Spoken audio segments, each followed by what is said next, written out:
અને હવે જોઈએ સમાચારો વિસ્તારથી અને સૌથી પહેલા એ મુદ્દાની વાત કરીએ જેની છેલ્લા 1.5-2 મહિનાથી ગુજરાતમાં સતત ચર્ચા ચાલતી આવે છે કે શું નરેશ પટેલ રાજકીય રીતે સક્રિય થાય છે, સક્રિય રાજકારણમાં આવે છે, કોંગ્રેસમાં જોડાય છે, આમ આદમી પાર્ટીમાં જોડાય છે અને છેલ્લા કેટલાક દિવસોથી કોંગ્રેસની શક્યતાઓ પ્રબળ બની છે કારણ કે નરેશ પટેલના દિલ્હીના આંટાફેરા અને કોંગ્રેસના નેતાઓ સાથેની મુલાકાત, પ્રશાંત કિશોર સાથેની તમામ મુલાકાત અને હમણાં જ હજી થોડા જ કલાકો પહેલા તેઓ દિલ્હીથી પરત પણ ફર્યા છે। ત્યારે રાજકોટ એરપોર્ટ પર જ્યારે નરેશ પટેલ આવ્યા ત્યારે શું કહ્યું તેમણે આ મુલાકાત વિશે પહેલા એ સાંભળી લઈએ। દિલ્હી એક સામાજિક વ્યવહારુ કામે ગયો હતો, એક લગ્ન હતા। ગઈકાલે અહીંથી આજ ફ્લાઇટમાં ગયેલો, આજની ફ્લાઇટમાં આવેલો અને લગ્ન એટેન્ડ કરીને આપની વચ્ચે આવું છું। લગ્નની અંદર રાજકીય નેતાઓ પણ ઘણા બધા મળેલા છે અને ઘણી બધી વાતચીત પણ થઈ છે, પણ કોઈ ઓફિશિયલ કોઈ પણ ચર્ચા હજી સુધી મેં દિલ્હીમાં કરેલ નથી। કોંગ્રેસના કોણ નેતા આવે છે કોણ નથી આવતું મને ખ્યાલ નથી, પણ 2 તારીખે મારે જોડાવાની વાત છે એની કોઈ સ્પષ્ટીકરણ મને થયું નથી, મારે કોઈ સાથે વાત નથી થઈ। મેં આપને પહેલાં કીધેલું છે કે રાજકારણમાં પ્રવેશ કરવાની વાત છે એ હું નિર્ણય આપના થકી મારી પોતાની હેસિયતથી આપને આપીશ। એટલે નરેશ પટેલ તો ગોળ ગોળ વાત કહી રહ્યા છે પણ સૂત્રો તરફથી માહિતી મળી રહી છે એ કંઈક અલગ છે। સાથે જ પરેશ ધાનાણી પણ દિલ્હીનો આંટો મારી આવ્યા છે, કોને મળ્યા છે અને નરેશ પટેલના કોંગ્રેસ પ્રવેશ અંગે શું આંતરિક સૂત્રોથી માહિતી મળી રહી છે, તમામ વિશે રહીમ લાખાણી પાસેથી જાણીએ। ચોક્કસપણે નુપુર, નરેશ પટેલના દિલ્હીના આંટાફેરા છે તે સતત વધી ગયા છે। વારંવાર જ્યારે પણ નરેશ પટેલ રાજકોટ આવે છે ને મીડિયા તેઓને સવાલ કરે છે કે દિલ્હીમાં રાજનેતાઓ સાથે તેઓની મુલાકાત થઈ છે, ત્યારે બેઠકો થઈ છે, ત્યારે દર વખતે નાકારી કાઢવામાં આવે છે ને દર વખતે જવાબ હોય છે કાં તો સામાજિક પ્રસંગ, લગ્ન પ્રસંગમાં ગયા હોય છે ને કાં પછી તેમના ધંધા બિઝનેસની મિટિંગ હોય છે, આ પ્રકારની વાતો કરે છે। પરંતુ તેની વચ્ચે એ પણ સ્વીકારતા નજરે આવે છે કે તેઓએ રાજકીય નેતાઓ સાથે મુલાકાત તો કરી જ હોય છે, પરંતુ બંધ બારણાની વાતો છે તેઓ નાકારી કાઢે છે, પ્રસંગમાં ભેગા થયા હોવાની વાતો કરે છે। પરંતુ તેની વચ્ચે જ સૂત્રોથી મહત્વની વિગતો મળી છે કે સોનિયા ગાંધી, રાહુલ ગાંધી, પ્રશાંત કિશોર અને નરેશ પટેલ આ ચારેની એક બેઠક મળી હતી તેવી વિગતો સામે આવી રહી છે અને વિગતોમાં ક્યાંક અટકળો પણ હજી ચાલી રહી છે। પ્રશાંત કિશોરને રાષ્ટ્રીય નેતૃત્વ આપવાની વાત છે તો નરેશ પટેલને ગુજરાતનું નેતૃત્વ આપવાની વાત છે તે અત્યારે સામે આવી રહી છે। પરંતુ નરેશ પટેલ કહી રહ્યા છે કે આગામી 15 મે સુધીમાં તેઓ રાજકીય ક્ષેત્રમાં તેઓ પ્રવેશ કરશે કે નહીં પોતે જ જાહેર કરશે, ત્યારબાદ જ લોકોએ સ્વીકારવું તેવું કહી રહ્યા છે। બીજી બાજુ જે રીતના વાત કરીએ તો આગામી 27 તારીખે એક મહત્વની બેઠક છે તે ખોડલધામ ખાતે મળી રહી છે। આગામી મહાસંમેલન જે લેવા પટેલ સમાજનું મહાસંમેલન છે તે મળવા જઈ રહ્યું છે અને તેની તારીખ છે તેમાં નક્કી કરવામાં આવશે ને ત્યારે તેઓ જાહેરાત કરશે। એટલે ખોડલધામની પણ મહત્વની બેઠક છે ને સમાજની એક મહત્વની કહી શકાય કે મહાસભાનું પણ આયોજન કરવામાં આવ્યું છે। એટલે ક્યાંક ને ક્યાંક જે કહી શકાય કે ત્યારે પણ સમાજ સાથે તેઓ ચર્ચા કરશે। આગામી જે આગેવાનો છે તેઓની સાથે પણ એક સોમવારે બેઠક છે તેમાં પણ રાજકીય પ્રવેશને લઈને ચર્ચાઓ કરશે, કારણ કે જો રાજકીય પ્રવેશ કરે છે તો તેઓને ખોડલધામના ટ્રસ્ટી પદે, ચેરમેન પદેથી રાજીનામું પણ આપવું પડે છે તેવી શક્યતાઓ છે, કારણ કે એક સર્વે ચાલી રહ્યો છે, સર્વે પણ પૂર્ણ થઈ ગયો છે અને તેમાં યુવાનોનું કહેવું છે કે નરેશ પટેલ ચેરમેન પદે પણ યથાવત રહીને રાજકારણમાં પણ પ્રવેશ કરે। એટલે કહી શકાય કે 15 મે સુધીની તારીખ, વધુ એક તારીખ છે તે નરેશ પટેલ દ્વારા જાહેર કરવામાં આવી છે। જી બિલકુલ, પરેશ ધાનાણી પણ મળી આવ્યા। 25 મિનિટ સુધી સોનિયા ગાંધી સાથે તેમણે મુલાકાત કરી છે। હવે શું મુલાકાત કરી છે આવનારા સમયમાં એ સામે આવશે, પણ એક બાદ એક આ બધાની વચ્ચે કોંગ્રેસ તૂટી રહી છે। એક બાજુ નરેશ પટેલના પ્રવેશની વાત ચાલે છે, બીજી બાજુ કોંગ્રેસ તૂટી રહી છે, કાંગરા એક બાદ એક ખરી રહ્યા છે, મોટા મોટા ચહેરા જઈ રહ્યા છે। કૈલાસદાન ગઢવી આજે તેમણે શેડો ફાડી દીધો છે કોંગ્રેસ સાથે, આવતીકાલે આમ આદમી પાર્ટીમાં જોડાવાના છે। પહેલા ઇન્દ્રનીલ રાજ્યગુરુ કહો કે એની પહેલા જયરાજસિંહ, તમામ કેટલાય મોટા ચહેરાઓ ગુમાવી ચૂક્યા છે અને હવે વધુ એક ચહેરો કોંગ્રેસમાંથી વિદાય લે અને ભારતીય જનતા પાર્ટીમાં જોડાય એવી શક્યતા છે। જી હા, હાર્દિક પટેલ, અને તેને લઈને પ્રદેશ પ્રમુખનું શું કહેવું છે જાણીએ મારા સહયોગી પાસેથી। નુપુર, ગુજરાતનો ઇતિહાસ રહ્યો છે કે જ્યારે પણ ચૂંટણી આવતી હોય છે ત્યારે પક્ષ પલટાની સિઝન પણ આવતી હોય છે અને અનેક નેતાઓ છે તે પોતાના પક્ષમાંથી નારાજગી વ્યક્ત કરીને પક્ષ પલટો કરતા છે। આવું જ કંઈક હવે હાર્દિક પટેલ સાથે થઈ રહ્યું છે। હાર્દિક પટેલે પોતાની નારાજગી સ્પષ્ટ કરી છે અને આ અંગે છેલ્લા કેટલાય સમયથી કોંગ્રેસના નેતા પ્રદેશ પ્રમુખ હોય કે પ્રભારી હોય તે બોલવાનું ટાળતા હોય છે, પરંતુ આજે જ્યારે પ્રદેશ પ્રમુખ જગદીશ ઠાકોર વાવ પહોંચ્યા હતા ત્યારે તેમણે મીડિયા સમક્ષ નિવેદન આપ્યું હતું કે આ ઘરનો મામલો છે, ઘરનો મામલો અમે સુલઝાવી લઈશું, આ અંગે જાહેરમાં કોઈ નિવેદન ન કરવાનું કરવાના હોય, પરંતુ સાથે જ તેમણે સ્પષ્ટ વાત કરી હતી કે છેલ્લા 2 દિવસમાં હાર્દિક પટેલ સાથે મારી કોઈ વાત થઈ નથી, પરંતુ અગાઉ જે વાત થઈ હતી કે હાર્દિક પટેલ મને મળવા આવવાના છે ત્યારે, પરંતુ હજુ સુધી મળવા નથી આવ્યા, તેમની સાથે કોઈ મિટિંગ નથી થઈ. એટલે સ્પષ્ટ વાત છે કે હાર્દિક પટેલની નારાજગી છે. કોંગ્રેસના કાર્યકારી અધ્યક્ષ હાર્દિક પટેલ આગામી દિવસોમાં ભાજપ સાથે જોડાય તેવી પણ અટકળો સામે આવી છે. ત્યારે જોવું રહેશે કે હાર્દિક પટેલ ખરેખર કોંગ્રેસ સાથે છેડો ફાડશે કે પછી કોંગ્રેસમાં રહીને કોંગ્રેસનો ઉદ્ધાર કરશે. બિલકુલ, એટલે વાત એ જ છે પ્રતિક કે કોંગ્રેસ સાથે રહીને કોંગ્રેસનો ઉદ્ધાર કરશે, છેડો ફાડશે. અને આ કોંગ્રેસની અંદર વર્ષોથી ચાલ્યું આવે છે, ચૂંટણી આવે ને કોંગ્રેસ તૂટે, પણ હા, જગદીશ ઠાકોરના સૂર બદલાયા છે. જે ભૂતકાળમાં કહેતા હતા કે 5-25 જવાથી ફરક નહીં પડે, હવે એ જરાક સૂર નરમ પડતા દેખાઈ રહ્યા છે. પણ આ બધા વચ્ચે કોંગ્રેસ રાજકીય રીતે પણ સક્રિય થઈ છે અને ક્યાંક પોતાનું જનતા વચ્ચેનું અસ્તિત્વ બનાવવાના પણ પ્રયત્નો કરી રહી છે. રાજ્યપાલ સાથે મુલાકાત કરી છે, કયા કયા મુદ્દે ચર્ચા થઈ, શું વિનંતીઓ કરવામાં આવી છે રાજ્યપાલને, સાથે શું અરજીઓ આવેદનો કરવામાં આવે છે, તમામ વિશે જાણીએ હિરેન પાસેથી.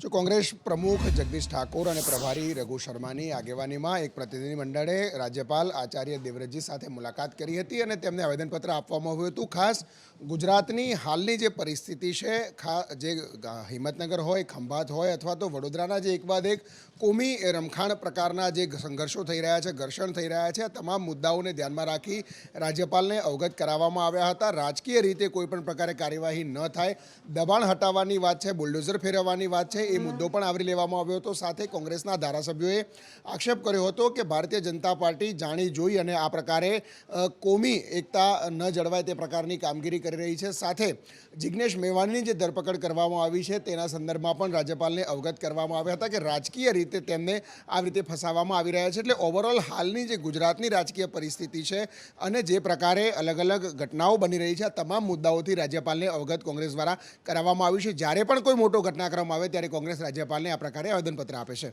બિલકુલ, એટલે હવે જોઈએ કે શું થાય છે આવનારા સમયની અંદર. કોંગ્રેસનો આ અવાજ કેટલો પડઘાય છે એ જોવાનું રહ્યું. પણ હનુમાનજી, જી હા, તુમ રક્ષક કાહુ કો ડરના, સંકટ તે હનુમાન છુડાવે. પણ હનુમાનજીના નામને લઈને જ રાજકારણ શરૂ થઈ ગયું છે. મહારાષ્ટ્રની અંદર આપણે જોઈ રહ્યા છીએ રાજનીતિ, પહેલા લાઉડ સ્પીકર અને હવે હનુમાનજીના નામને લઈને રાજકારણ શરૂ થયું છે. અને આ રાજકારણ કઈ દિશામાં જતું દેખાઈ રહ્યું છે. નવનીત રાણા, શિવસેના, આ બંનેની વચ્ચેનો જે ઘર્ષણ છે, ટકરાવ છે, એ કઈ બાજુ જઈ રહ્યો છે અને શું પરિણામ સામે આવી રહ્યા છે, શું અપડેટ સામે આવી રહી છે, તમામ વિશે જાણીએ અજય યાદવ પાસેથી. अजय,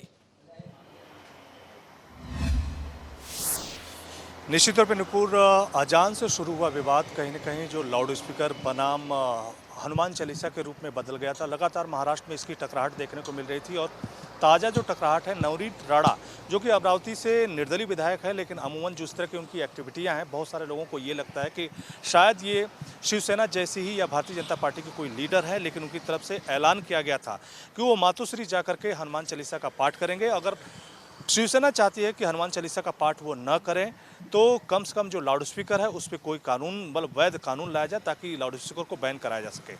तो उनका ये ऐलान लगभग 9:30 बजे निकलने का था सुबह. लेकिन शिव सैनिक पहले से काफ़ी एक्टिव हुए. न सिर्फ मातोश्री पे उनका जमावड़ा देखने को मिला, बल्कि नवनीत राणा और उनके पति जो विधायक हैं और उनके आवाज़ पे ही शिव सैनिकों का जमावड़ा देखने को मिला. हालांकि पुलिस की तरफ से पहले से ही बैरिकेड लगाए गए थे, लेकिन शिव सैनिक पहले से ही मुस्तैद थे और किसी भी सूरत में नवनीत राणा को मातोश्री की तरफ जाने से रोकने के लिए पहले से मुस्तैद थे. यहाँ तक कि पुलिस ने जब शिव सैनिकों को हटाने की भी कोशिश की तो जो शिव सैनिक हैं उनके द्वारा बैरिकेड भी नवनीत राणा के घर के बाहर जो लगा था उसको तोड़ा गया और भीतर उनके घर के भीतर घुसने की कोशिश की गई. और ये बताया गया कि जो अमरावती का कचरा है उसको साफ करने की कोशिश शिव सैनिक कर रहे हैं. हालांकि शिव सैनिकों को खुद नवनीत राणा और उनके पति की तरफ से गुंडा कहा गया. हालांकि अब जो नवनीत राणा ने जो फैसला किया था मातोश्री जाने का, वो फैसला टाल दिया है और उनकी तरफ से कहा गया है कि चूंकि प्रधानमंत्री नरेंद्र मोदी कल मुंबई में आने वाले हैं, वो नहीं चाहती हैं कि किसी तरह का हंगामा उनके कार्यक्रम में बाधित हो, तो फिलहाल वो अपने कार्यक्रम को वापस ले रही हैं. लेकिन अपने मुद्दे पर अभी भी वो बनी हुई है. जी, એટલે આગળ હવે જોઈએ કે આ મુદ્દો નવો કયો રંગ ધારણ કરે છે અને આગળ જતા હજી કેટલા આવા મુદ્દાઓ સામે આવે છે જે કોઈ જ આમ મતલબ નથી રાખતા સક્રિય રાજકારણની અંદર. લોકોના મુદ્દાની ચર્ચા થવી જોઈએ, એના બદલે ખબર નહીં કેવા કેવા મુદ્દાઓની ચર્ચા થાય છે. પણ આ બધાની વચ્ચે એક મુદ્દો ગુજરાત સહિત અનેક રાજ્યોની અંદર ચર્ચાનો વિષય છે અને એ છે બુલડોઝરનો મુદ્દો. વધુ એકવાર એક શહેરની અંદર બુલડોઝર ચાલ્યું છે. ગુજરાતનું જ આ શહેર છે, ક્યાં બુલડોઝર ચાલ્યું, કેવી રીતે આ બુલડોઝર કોની ઉપર ચાલ્યું અને ત્યાર પછીના પ્રત્યાઘાતો શું હતા, તમામ વિશે અંકિત પાસેથી જાણીએ. નુપુર, ખંભાતમાં જે ઘટના ઘટી ત્યારબાદથી લઈને પરિસ્થિતિ ખૂબ જ વિકટ સમગ્ર રાજ્યમાં જોવા મળી રહી છે ને તેવામાં અસામાજિક તત્વોના જે ગેરકાયદે બાંધકામો છે તેના પર બુલડોઝરવાળી કરવામાં આવી રહી છે સરકાર દ્વારા. ખાસ વડોદરાની વાત કરીએ તો વડોદરામાં આ વખતે બુલડોઝરવાળી થઈ છે. અનેક વિસ્તારો એવા કે જ્યાં મેયરની હાજરીમાં જ આ પ્રકારના જે ગેરકાયદે બાંધકામો હતા, ગેરકાયદે બાંધકામ જે હતા તેને તોડી પાડવામાં આવ્યા, બુલડોઝરવાળી તેના પર કરવામાં આવી. આ સિવાય રાજકોટની પણ વાત કરીએ તો રાજકોટમાં પણ સોમવારથી આ પ્રકારના જે ગેરકાયદે બાંધકામો છે તેના પર બુલડોઝર ફેરવવાની વાત જે પાલિકા તંત્ર છે તે કરી ચૂકી છે. એટલે કે આ પ્રકારના જે ગેરકાયદે બાંધકામો છે, જે અસામાજિક તત્વો છે, જે આ પ્રકારની ઘટનાઓને અંજામ આપે છે અથવા તો આ ઘટનાને અંજામ આપવાનું વિચારે છે, તેમને હવે વિચારવાની જરૂર છે કે પાલિકા સતર્ક થઈ છે, રાજ્ય સરકારો સતર્ક થઈ છે અને તમારા જે ગેરકાયદે બાંધકામો છે તેને તોડવામાં હવે સરકાર કે પાલિકા તંત્ર જરા પણ વાર નહીં લગાડે. અને આ બધા વચ્ચે સમાચાર મળી રહ્યા છે સરકારી બાંધકામને લઈને અનેકવાર સવાલો ઉઠ્યા છે. અમદાવાદની અંદર બ્રિજ બનતો હોય ને એ બ્રિજ તૂટી જાય એવું આપણે જોયું છે. ભૂતકાળની અંદર પણ અનેક જગ્યાએ આવી ક્ષતિઓ, ખામીઓ અથવા તો ભ્રષ્ટાચારના કારણે થયેલા આ નુકસાનને આપણે જોયું છે. પ્રજાના પૈસાનો વેડફાટ, લોકોના જીવ ઉપર જોખમ. ફરી એકવાર આવી જ પરિસ્થિતિ સામે આવી છે. ક્યાંથી શું થયું છે, હિરેન પાસેથી જાણીએ. તો મહેસાણા જિલ્લાનો આ આખો ઘટનાક્રમ છે. કોંગ્રેસના એક નેતાએ આરોપ લગાવ્યો છે કે આ જે બ્રિજ બની રહ્યો છે તે બ્રિજ ક્ષતિપૂર્વક બની રહ્યો છે. રણજીત કન્સ્ટ્રક્શન નામની જે કંપની છે એ આ કંપની બ્રિજ બનાવે છે અને બ્રિજ બનતી સમયે જ કેટલીક જગ્યા પર બ્રિજ જે છે તે નમ્યો હોય, દબ્યો હોય તે પ્રકારનો તેમનો આરોપ લગાવવામાં આવ્યો છે. આ એ જ કંપની છે કે અમદાવાદના રિંગ રોડ પરનો જે બ્રિજ પડ્યો હતો એ પણ બ્રિજ આ રણજીત કન્સ્ટ્રક્શન છે તેણે બનાવ્યો હતો અને આ મહેસાણાનો બ્રિજ છે એ પણ આ કંપની બનાવી રહી છે. એટલે આરોપ લગાવવામાં આવ્યો છે કે આ બ્રિજ નમ્યો છે. જો કે હજુ સત્તાવાર રીતે સરકાર તરફથી અથવા તો આ કન્સ્ટ્રક્શન કંપની તરફથી કોઈ નિવેદન આપવામાં નથી આવ્યું. માત્ર કોંગ્રેસના નેતાએ આરોપ લગાવ્યો છે કે આ પ્રકારનું બાંધકામ છે તે ક્ષતિપૂર્ણ છે અને તે બાંધકામના કારણે આ પ્રકારની ગેરરીતિ થઈ હોય તેવું લાગી રહ્યું છે. બિલકુલ, બાંધકામમાં ગેરરીતિના આક્ષેપ પહેલીવાર નથી થયા કે આવી કોઈ ઘટના પહેલીવાર નથી થઈ. આપણે જોઈએ છીએ 8 mmના સળિયાના બદલે 4 mmના સળિયા સિમેન્ટ પર્ટિક્યુલર વ્યક્તિ પાસેથી જ ખરીદવાનો, પછી એની ગુણવત્તા ગમે તેવી હોય. આ મિલી ભગત, આ ભ્રષ્ટાચાર આજનો નહીં, વર્ષોથી ચાલ્યો આવે છે. એ પરંપરા હજી પણ બંધ નથી થઈ. છેવટે ભોગવવાનું તો જનતાને જ આવે છે. ક્યારે અટકે છે આ બધું એ જોવાનું છે. ખરા અર્થમાં ક્યારે લોકો માટે કામ થાય છે અને આવા ભ્રષ્ટાચારીઓ સામે પગલાં લેવાય છે એ જોવાનું રહ્યું. હવે જો આ કેસની અંદર સામે સત્ય આવે છે તો માનવું કે હા, થોડું ઘણું ક્યાંક સત બચ્યું છે દુનિયાની અંદર ને સામે આવે છે. પણ આ બધા વચ્ચે મહેસાણાથી સમાચાર મળી રહ્યા છે. અહીંયા માંગણી કરવામાં આવી છે મહેસાણાના શહેરીજનો દ્વારા એક ધારો લાગુ કરવાની. શું છે, ચારમી પાસેથી જાણીએ. નુપુર, મહેસાણામાં આખા શહેરમાં અશાંત ધારો લાગુ કરવાની માંગણી સ્થાનિકોએ કરી છે. એમનું એવું કહેવું છે કે જે હિન્દુ વિસ્તારો છે, હિન્દુ બહુમતી ધરાવતા વિસ્તારો છે, એ વિસ્તારોમાં અન્ય ધર્મના જે લોકો છે એ એક મકાન પહેલાં ખરીદે છે અને ત્યારબાદ એ અશાંતિનો માહોલ ત્યાં ઊભો કરે છે અને પછી એક મકાનો જે ત્યાંના સ્થાનિક હિન્દુઓ છે એમણે વેચવાનો વારો આવે છે અને આખી સોસાયટી છે એ હિન્દુ ધર્મમાંથી વટલાઈને બીજા ધર્મમાં થઈ જાય એ પ્રકારની સ્થિતિ ત્યાં ઊભી થાય છે. અને એના જ કારણે 100થી વધુ સોસાયટીના રહીશો આજે રસ્તા પર ઉતર્યા હતા. એમણે વિરોધ પ્રદર્શન કર્યું હતું, રેલી કરી હતી અને માંગ કરી છે કે ઘણા બધા વિસ્તારો એવા છે કે જ્યાં આ પ્રકારની આખી સોસાયટીઓમાં આખા ધર્મ પરિવર્તનો થઈ રહ્યા છે. આખા ધર્મના લોકો બીજે રહેવા જતા રહ્યા છે અને જે એમની સોસાયટી હતી ત્યાં બીજા લોકો રહેવા આવી ગયા છે. માટે આવા તમામ જે સોસાયટીઓ છે અને ઘણા બધા વિસ્તારો છે એમાં અશાંત ધારો લાગુ કરવાની માંગ એમણે કરી છે. અને આગળ વાત કરવી છે સોખડા સ્વામિનારાયણ મંદિર વિવાદની. આપણે જોયું કે સંતો સત્તા માટે, ગાદી માટે કેવા લડી મરે છે, કેવા બંધક બનાવવામાં આવે છે, મંદિર છોડવું પડે છે. આ બધી જ વાતો આપણે જોઈ છે. પણ આ વિવાદ હજી અહીંયાથી નથી પૂરો થતો. હજી એવા સનસનીખેજ આરોપ લાગ્યા છે કે જેનાથી સંતો ઉપર વિશ્વાસ કરવો કે કેમ, ત્યાં સુધી કે એમને સંત કહેવા કે કેમ, એ સવાલ પણ ફરી પાછો ઉઠે. પહેલીવાર નથી કે આવા આક્ષેપ લાગ્યા છે. શું આક્ષેપ થયા છે, તમામ વિશે જાણીએ કૃણાલ શર્મા પાસેથી. બિલકુલ નુપુર, જે રીતે સોખડા સ્વામિનારાયણ મંદિરમાં જે હાલમાં ગાદીપતિનો વિવાદ હતો, પરંતુ સોખડા મંદિરને લઈને ફરી એકવાર નવો વિવાદ આવ્યો છે. બે યુવકોએ તાલુકા પોલીસ મથકમાં અરજી કરી છે કે જે રીતે અંદર જે સ્વામી છે, સંતો છે, તેમના દ્વારા તેમની સાથે કામલીલાના આક્ષેપ તેઓએ કર્યા છે. પાસપોર્ટ જમા કરી દેવાની વાત છે, કહું બંધક બનાવવાની વાત હતી, હવે પાસપોર્ટ જમા કરી લેવાની વાત છે. જ્યારે એક યુવકે સંતે તેમના ઉપર સૃષ્ટિ વિરુદ્ધ કૃત્ય કર્યું હોવાની પણ તેઓએ ફરિયાદ કરી છે. જોકે પોલીસે તેમની પાસે પુરાવા માંગ્યા છે અને સાથે જ્યારે પણ પોલીસ બોલાવે ત્યારે આવવાની વાત છે, ત્યારે પુરાવાઓ આ યુવકો આપી શકે છે કે કેમ તે વસ્તુ અલગ છે. પરંતુ એક વાત ચોક્કસ છે કે જે સંતોની એક ગરિમા હોય છે તે ક્યાંક લજવાય છે. એટલે સવાલ એ જ થાય છે કે આખરે કેવી રીતે એવું બને કે કોઈ સંત જેમણે સંસાર છોડી દીધો છે, જેને કોઈ મોહ માયા નથી, કામ ક્રોધ વ્યાપે નહીં, જેને સકળ તિરખ તેના મનમાં, આ સંતો માટેની વ્યાખ્યા છે અને એ વ્યાખ્યાને લજવી રહ્યા છે. એટલે સવાલ થવો સ્વાભાવિક છે કે હવે આ સંત સમાજની અંદર શું થઈ રહ્યું છે. સંતો જગતને માર્ગદર્શન આપતા હોય છે, પણ શું દાખલો બેસશે સમાજમાં? પહેલી વાર આવું નથી થયું. આની પહેલા વડતાલ લઈ લો કે એની પહેલાના પણ અનેકો દાખલા આપણી સામે આવી ચૂક્યા છે. આ બધા વચ્ચે એક મોટા સમાચાર જિગ્નેશ પાસેથી જાણીએ. મીરા સોલંકીની હત્યા કે જે વડોદરામાં થઈ હતી તે મામલે એસપી દ્વારા ખુલાસો કરવામાં આવ્યો છે. તાપી એસપીએ પ્રેસ કરી અને આ અંગે માહિતી આપી હતી કે તેની હત્યા લગ્નેતર સંબંધના કારણે થઈ હતી, કારણ કે તેને સંદીપ મકવાણાને લગ્ન માટે દબાણ કર્યું હતું અને સંદીપ તેની સાથે લગ્ન કરવા નહોતો માગતો, માટે તેના પ્રેમીએ જ તેની હત્યા કરી. મોડી રાત્રે તે તેને ફેરવવા માટે ખેતરમાં લઈ ગયો હતો અને જ્યાં તેનું ગળું દબાવી અને હત્યા નિપજાવવામાં આવી હતી. જે મામલે હવે સંદીપ મકવાણા વિરુદ્ધ કાયદેસરના પગલાં લેવાઈ રહ્યા છે. તો બીજી તરફ જે મીરાની જે હત્યા થઈ હતી તેમાં અન્ય કોઈ પાસું જવાબદાર છે કે કેમ તે અંગે પોલીસ તપાસ કરી રહી છે. અને આગળ વાત કરીએ તો આવતીકાલે આખરે છેવટે બિન સચિવાલયની પરીક્ષા હેડ ક્લાર્કની યોજાવા જઈ રહી છે. આ વખતે કોઈ વિવાદ ન સર્જાય, આ વખતે કોઈ પરિસ્થિતિ ન બગડે, આ વખતે કોઈ વિવાદનો વંટોળ ન સર્જાય, એના માટેની શું તૈયારી રાખવામાં આવી છે, શું તકેદારીઓ કરવામાં આવી છે, તમામ વિશે જાણીએ નિર્મલ દવે પાસેથી.